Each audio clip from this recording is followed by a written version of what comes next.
Singapore का magical development, गरीब island से रिच कंट्री तक। वर्ल्ड मैप पर नजर डालें तो भारत के नीचे साउथ ईस्ट एरिया में है मलेशिया।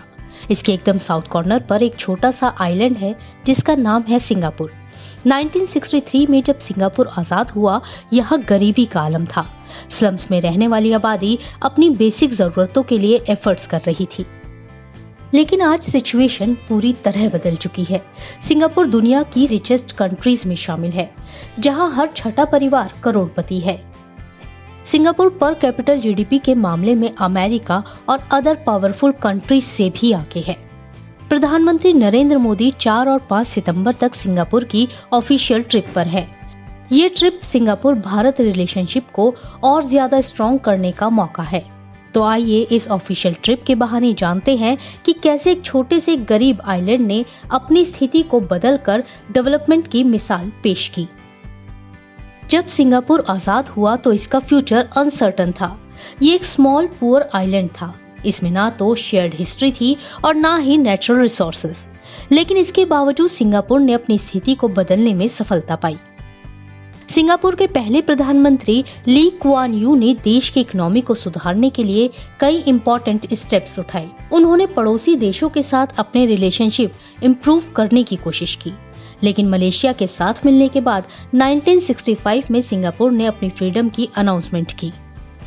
ली कुआन यू ने सिंगापुर को एक सक्सेसफुल और प्रॉस्परस नेशन बनाने के लिए कई प्लान्स बनाए। उन्होंने एजुकेशन, हेल्थ और इंडस्ट्रीज पर जोर दिया। जमीन अधिग्रहण कानून के अंडर सरकारी घर बनवाए गए और लोगों को अफोर्डेबल रेट्स पर घर प्रोवाइड भी कराए गए। ली का ध्यान फॉरेन इन्वेस्टमेंट पर भी था।